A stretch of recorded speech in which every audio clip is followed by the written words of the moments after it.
ये है चला ट्विस्टेड ड्रिल। ठीक है, इसमें ये कटिंग एंगल है और ये फ्लूट्स कटे हुए हैं। क्या कटे हुए हैं? फ्लूट्स यानी झिर्री कटा हुआ है। क्या कटा हुआ है? झिर्री कटा हुआ है। तो कहते हैं फीड किसको कहते हैं? एक बार ये घूमेगा, एक बार ऐसे घूमेगा, जितना अंदर जाएगा उसी को फीड कहते हैं। ठीक है, नहीं समझे? एक बार घूमेगा और जितना अंदर जाएगा उसी को क्या कहते हैं? फीड कहते हैं। ठीक है, नहीं समझे? एक बार घूमेगा, जितना अंदर जाएगा उसी को क्या कहते हैं? फीड। बताओ फीड किस किस चीज पर निर्भर करेगा?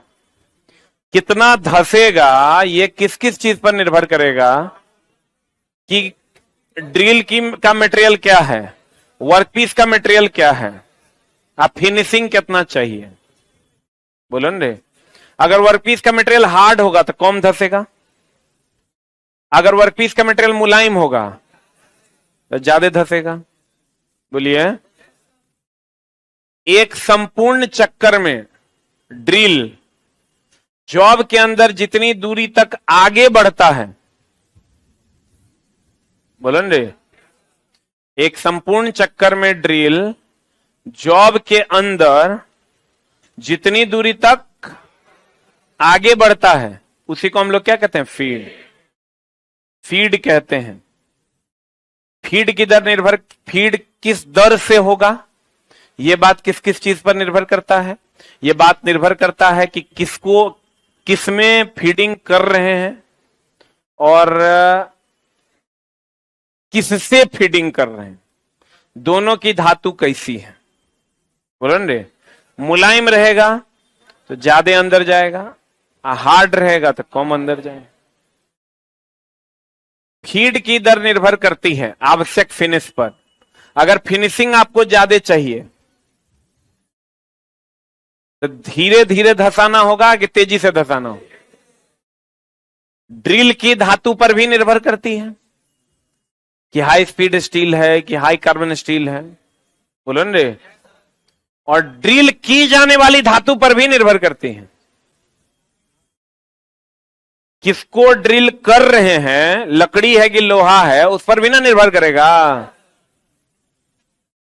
अब फीड की दर बहुत अधिक होने अगर होगा, अगर ये फीडिंग हम कर रहे हैं ये बहुत तेजी से होगा तो क्या होगा? रफ की फिनिश रफ होगा।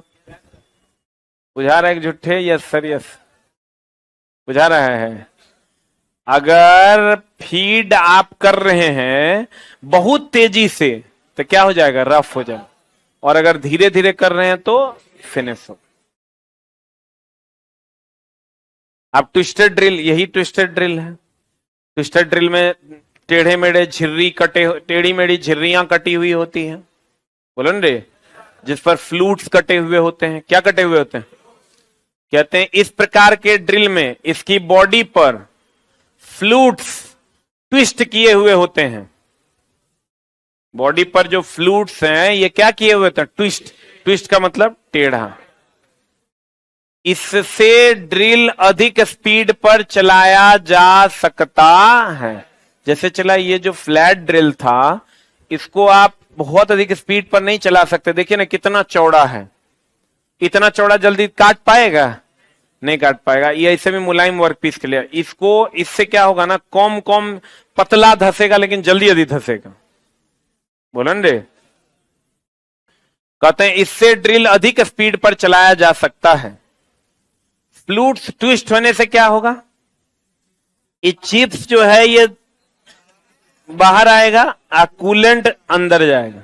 यही ना बात हम पढ़ाए थे। कहते हैं फ्लूट्स इसी को फ्लूट्स कहते हैं। इसको क्या कहते हैं?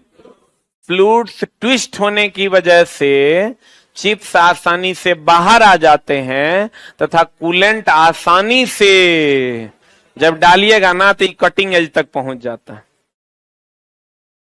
यही ना मेनली काटेगा। तो ये नहीं गरमाए, ये फिसले, ताकि ये लसकेगा तो टूट जाएगा। क्योंकि एकरा में जो मोटर लगा के एकरा घुमा रहा है वो कहेगा घूमो, ये कहीं लसक गया तो क्या हो जाएगा, टूट जाएगा। तो जब हम लिक्विड डाल देंगे तो क्या करेगा, फिसल जाएगा, क्या हो जाएगा। ट्विस्ट ड्रिल प्राय किसके बने होते हैं, हाई स्पीड स्टील, एचएसएस के बने होते हैं। किसके बने होते हैं, ये जो मेरे हाथ में ये एचएसएस का है, हाई स्पीड स्टील है, लेकिन बहुत दिनों से यूज न करने के कारण, कम दाम का होने के कारण, क्योंकि इसमें कम दाम का है, ये हम नॉर्मली ले लिए हैं ठेला पर से, तो ये चला, इसमें टंगस्टन की मात्रा कम है, क्रोमियम की मात्रा भी कम है, तो इसमें जंग लग गया है। ठीक है, यही अगर आप किसी खास कंपनी का लीजिएगा, अच्छे प्राइस में लीजिएगा, तो उसमें जंग नहीं लगेगा, क्योंकि उसमें क्रोमियम की मात्रा ज्यादा होती है। ट्विस्टेड ड्रिल प्राय हाई स्पीड स्टील का बना होता है। किसका बना होता है, देखो ये डबल फ्लूटेड है, एक फ्लूट यहां है, एक फ्लूट यहां, तो कटिंग एज भी दूगो है, एगो यहां एगो यहां, दिख रहा है रे। ये डबल फ्लूटेड है कि सिंगल फ्लूटेड है, एगो फ्लूट यहां से निकला, एगो फ्लूट यहां से, डबल फ्लूटेड है। काय गो कटिंग एज है, काय गो कटिंग एज है, दो कटिंग एज है और डबल फ्लूटेड, बोलो हाँ या ना। डबल फ्लूटेड है और कितने कटिंग एजेस हैं, दो। कितने कटिंग एज हैं, दो कटिंग एजेस हैं। कितने कटिंग एजेस हैं, चला, एगो कटिंग एज ये हो गया और एगो कटिंग एज ये हो गया। 6x6 वाला को दिख रहा होगा, जगह दिख रहा है वो 6x6 है, बोलो न रे।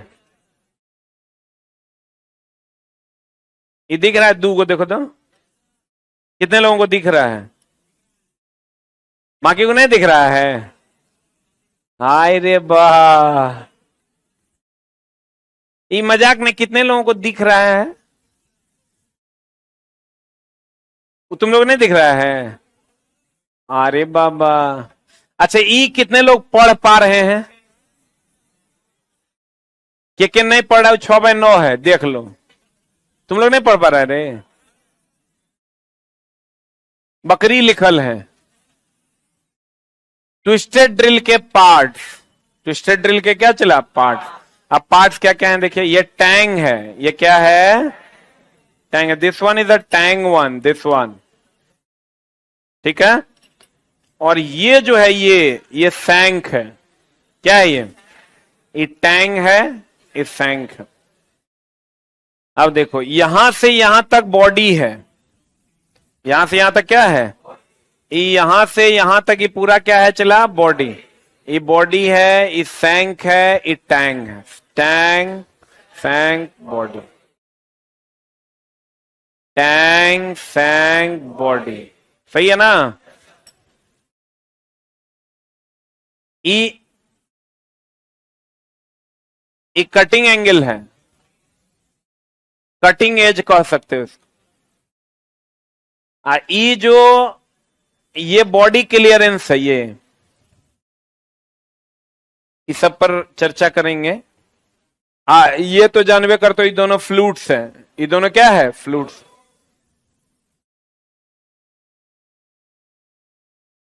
पार्ट तो चला और भी बहुत सारा है, लेकिन उसको जानने की कोई जरूरत नहीं है। टैंग को जान लीजिए, this is the Tang one.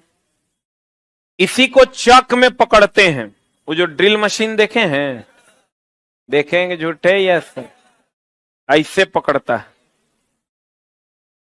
पकड़ के तब ना कहता ड्रर, तो ये जो पकड़ता है ना चला, इसको चौक कहते हैं। तो चौक किसको पकड़ता है, टैंक, किसको पकड़ता है,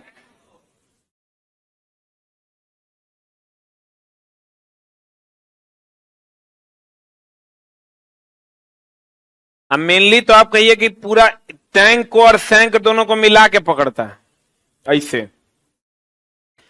अगर ये दोनों को मिला के पकड़ेगा चला तो ये जल्दी फिसलेगा नहीं, क्योंकि ये वाला भाग जो है ना, ये देखो रुखड़ा है ना, तो रुखड़ा है तो ये चला पकड़ा जाता है, बोलो न रे। ड्रिल की टैपर सैंक, ड्रिल की टैपर सैंक, ये जो सैंक है ये सीधा नहीं होता, ये टैपर होता है, हल्का सा देखो ये टैपर होगा, टैपर मतलब टेढ़ा। टैपर सिंक के ऊपर वाले भाग को पतला करके, ये जो ऊपर वाला भाग है ये पतला करके इसको चपटा कर दिया जाता है, और इसी भाग को क्या कहते हैं, टैंक, क्या कहते हैं, सैंक पर।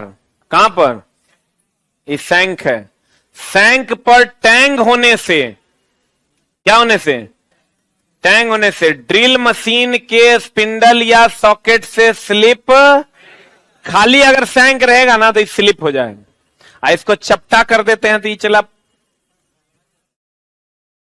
स्लिप करेगा कि नहीं करेगा? नहीं करेगा। बोलो रे, कहता है कि अगर ये सैंक और टैंक दोनों को मिला के पकड़ते हैं और टैंक को चपटा कर देते हैं ताकि पकड़ मजबूत हो कि कमजोर हो।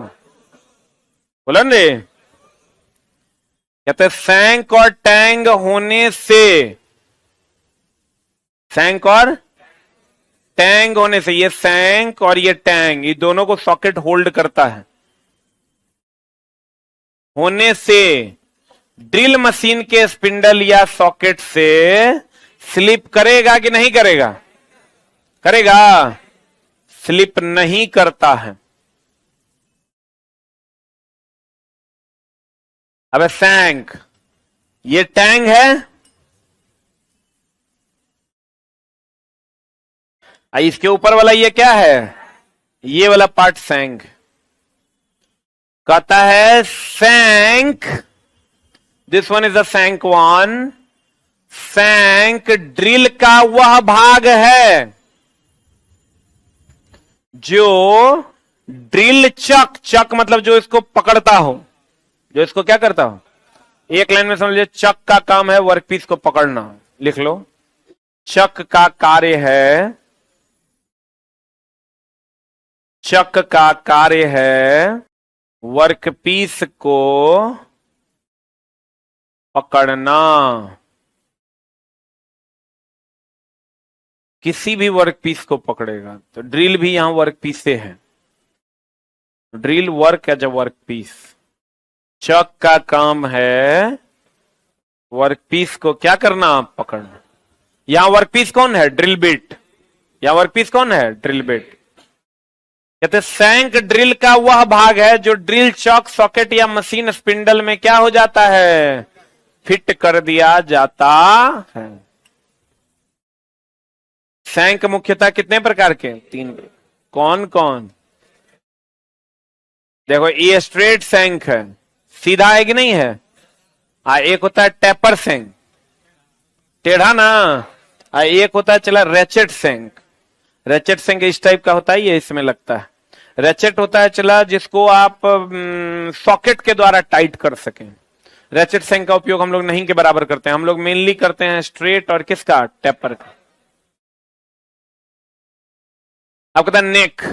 नेक चला यहां है, सैंक और बॉडी के बीच में। देखो ये वाला पोर्शन, ये है टैंग, सैंक, नेक, बॉडी। तो सैंक और बॉडी के बीच में कौन है? नेक है। सैंक और बॉडी के बीच में कौन है? नेक है। बोलो हाँ या ना? टैंक और बॉडी के बीच में कौन है? नेक। अरे बताओ, ई जो है, ई थोड़ा छोटा है कि बड़ा है?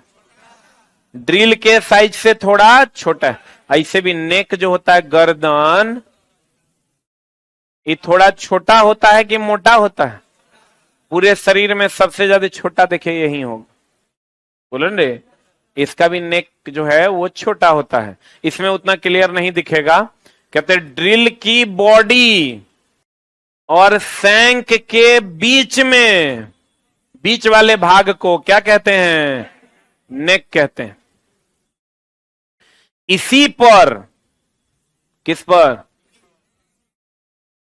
इसी पर ड्रिल साइज तथा कंपनी का नाम लिखा रहता है। इस पर ड्रिल का साइज और कंपनी का नाम लिखा हुआ रहता है।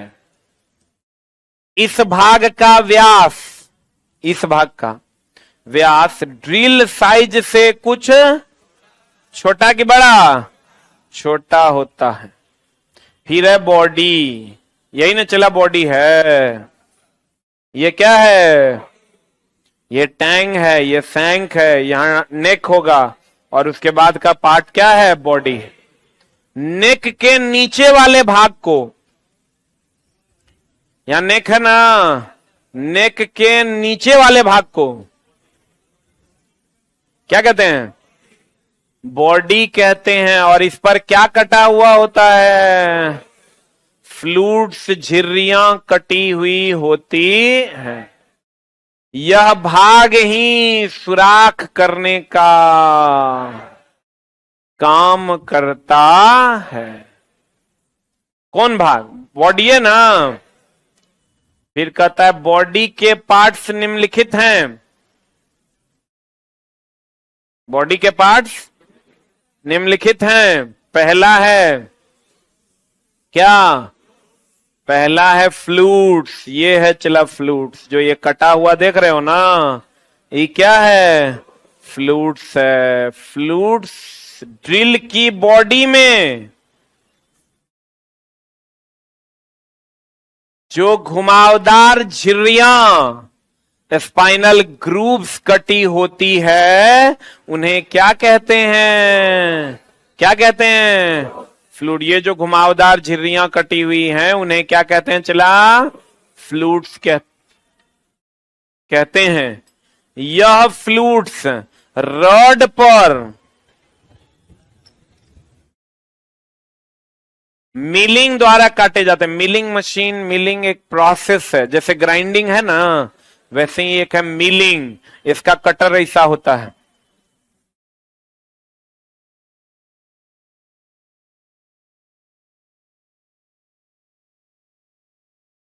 बोलेंगे तो कहते हैं ये जो फ्लूइड्स कटते हैं किस प्रोसेस द्वारा कटते हैं? किस प्रोसेस द्वारा? मिलिंग के द्वारा कटे होते हैं। अब लैंड क्या है चला? देखो ये वाला भाग है लैंड, दिख रहा है चला? ये दोनों फ्लूइड्स के बीच का जो भाग है ये क्या है? ये लैंड है। और ये जो फ्लूइड्स की मोटाई है ये क्या है? मार्जिन। ये जो फ्लूइड्स की मोटाई है ये क्या है? मार्जिन। इसके बीच में जो गैप है ये क्या है? लैंड। ऑनलाइन वालों आप नहीं देख पा रहे हैं तो ये वाला देखो, ये वाला भाग देखिए चला जी, ये लैंड है। ये दिस वन, ये दिख रहा है ये, अरे ये दिख रहा है ये, अरे ये दिख रहा है ये, क्या है ये? लैंड है। क्या है चला? कहते हैं बॉडी के ऊपर, बॉडी के ऊपर दो फ्लूइड्स के बीच, कितने फ्लूइड्स के बीच?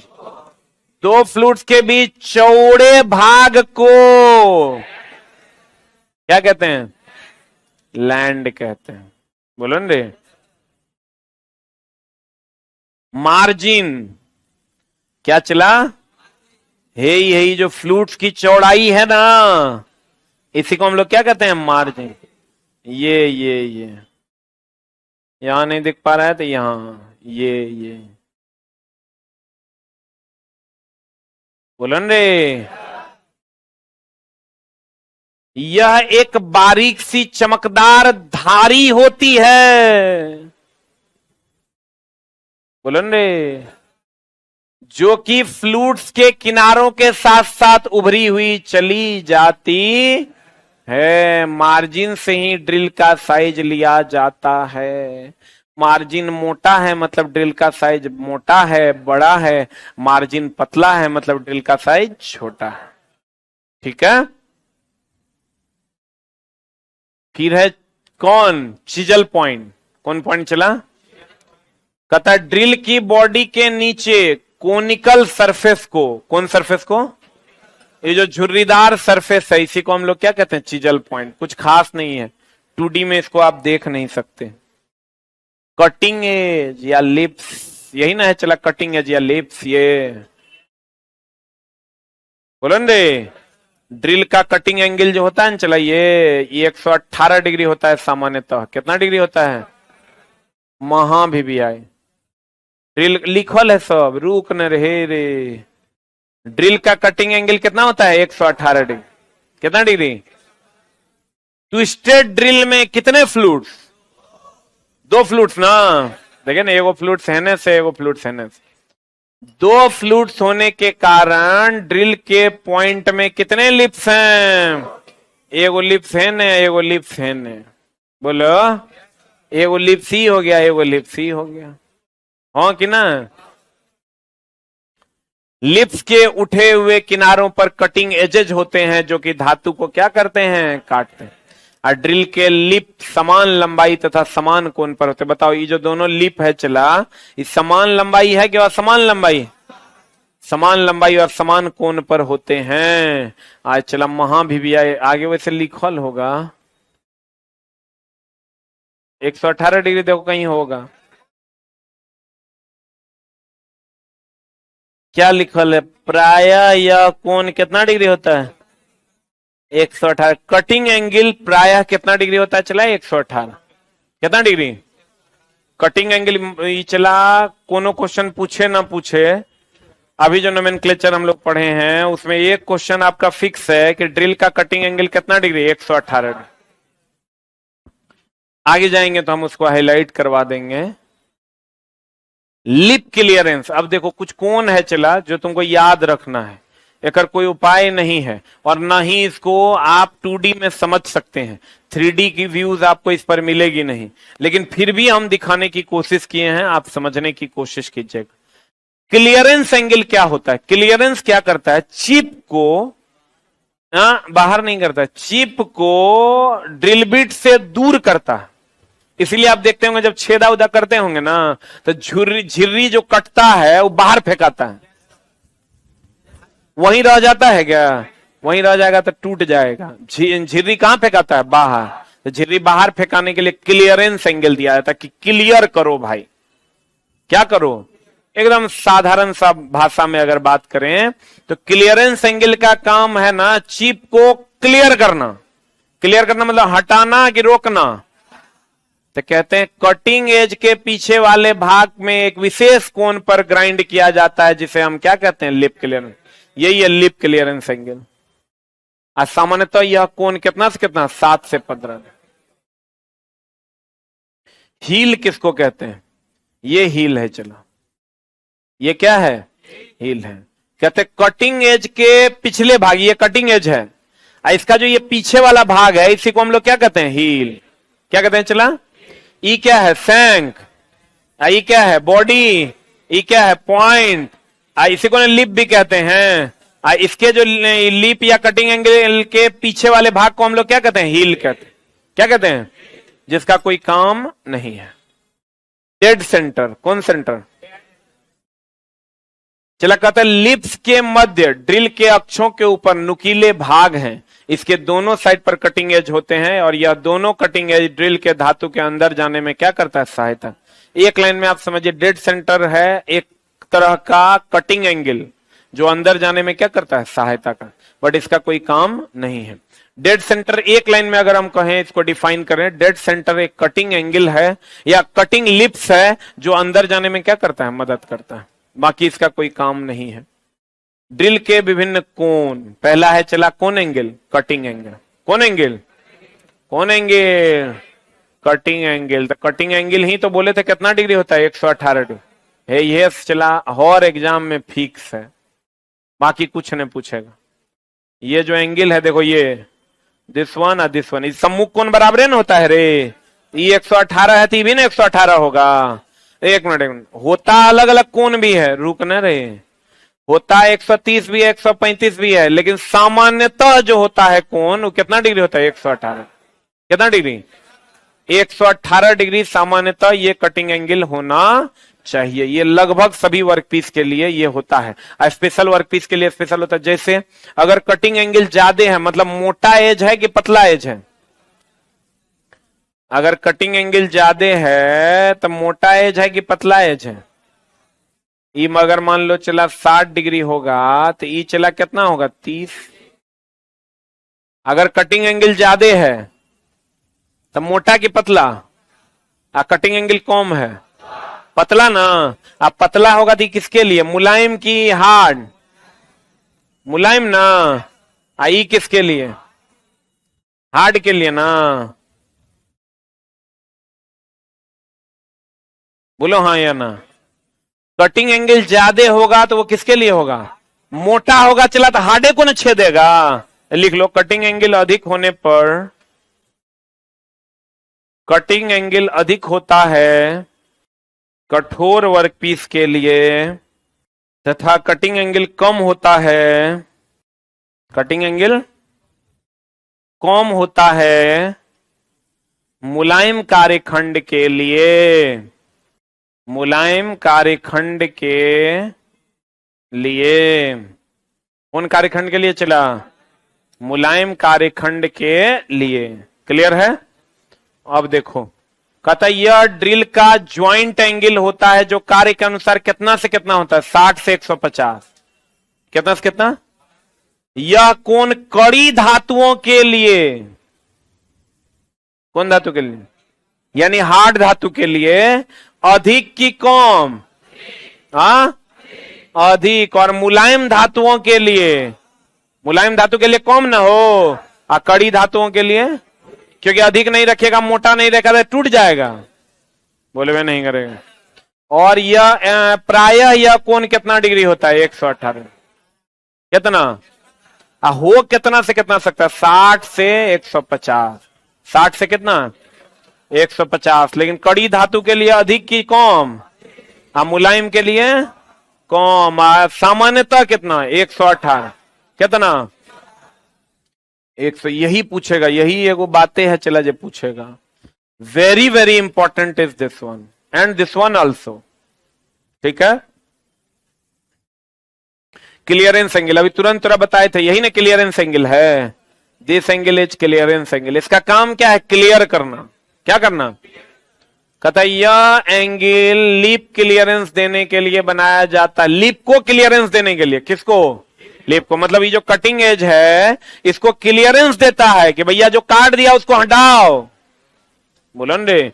उसके लिए कुछ नहीं होता है। चला, ये अगर तुम गौर से देखोगे दोनों तरफ थोड़ा थोड़ा एज बढ़ा उभरा हुआ कर दिया जाता है। ई काटेगा और उभरा हुआ कहेगा समेट के बाहर का। इसको जब आप गौर से देखेगा, आपके हाथ में तो है नहीं, मेरे हाथ में हम देख रहे हैं, ये यहां पर है, थोड़ा सा उभार रहता है। जो क्या करता है चला, ये कटिंग एंगल को क्लियरेंस देता है। इसके पास जो चूर्ण है उसको जमा होने नहीं देता। नाम है क्लियरेंस एंगल। मतलब कटिंग लिप्स को क्या कर देता है? क्लियरेंस देता है। और यह कितना से कितना डिग्री होता है? 7 से 15 डिग्री। यह कोण भी कड़ी धातुओं के लिए कम, उल्टा होता है। यह कड़ी धातुओं के लिए क्या? कम। अब मुलायम के लिए अधिक होता है। आप कहिएगा ऐसा क्यों? क्योंकि चला जो मुलायम होता है ना वो लसर फसर रहता है। लसर फसर मतलब चला वो हटवे नहीं करेगा, तो ओकरा लिए तब ज्यादा क्लियरेंस वाला चाहिए। आज जो कड़ा होता है भंगूर होता है, वो चला चकनाचूर हो जाएगा, फुर फुर उड़ने लगे। बोलो न रे।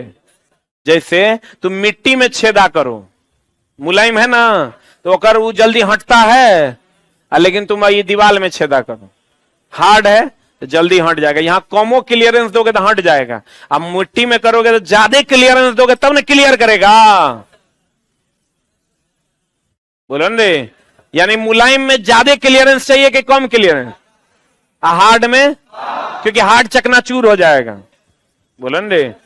तो कहते हैं यह कोण भी कड़ी धातुओं के लिए कम, और जबकि कटिंग एंगल जो था वो कड़ी धातुओं के लिए अधिक था।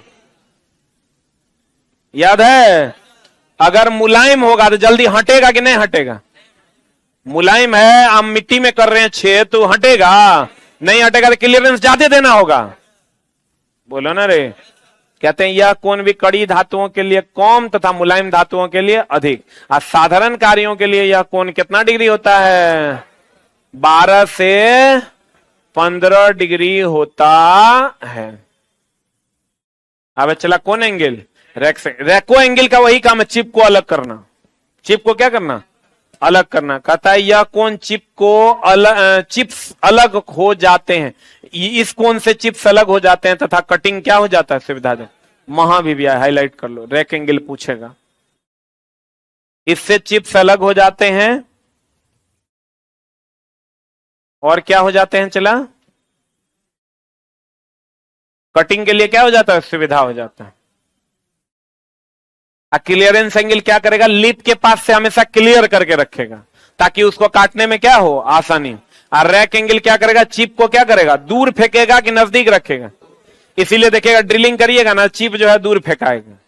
देखे हैं कभी, सुविधाजनक बन जाता है। यह एंगल सेंटर की परिधि की ओर बढ़ता है जो कि लीप के साथ बदला जा सकता है। इसको हाईलाइट करके याद रखो, कितना से कितना होता है, 25 से 30 डिग्री। कितना से कितना डिग्री होता है, 25 से 30 डिग्री होता है।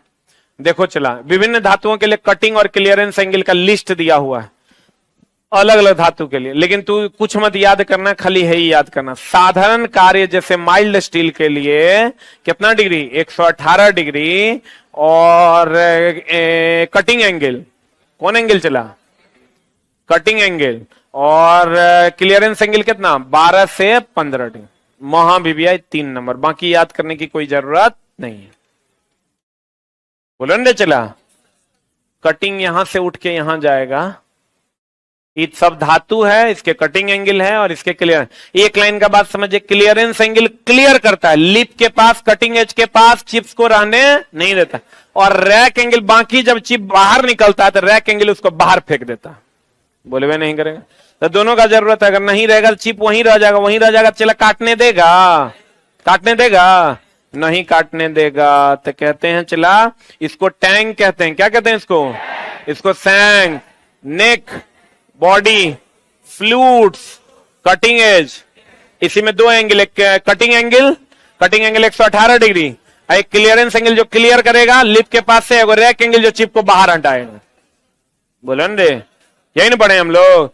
टैंक और सैंक को सॉकेट के द्वारा पकड़ा जाता है और कंपनी का नाम जो है वो नेक पे लिखा जाता है। कहां लिखा जाता है, कंपनी का नाम कहां लिखा जाता है, नेक पे लिखा जाता है। लैंड जो होता है, 2 फ्लूट्स के बीच का जो गैप होता है वही लैंड है। अब फ्लूट्स की जो मोटाई होती है उसको मार्जिन कहते हैं, हेकरा हील कहते हैं। क्या कहते हैं इसको। टैंक को चपटा इसलिए किया जाता है ताकि सॉकेट में पकड़ा जा सके और भागे कि नहीं भागे। हाँ, क्लियर है। Thank you very much.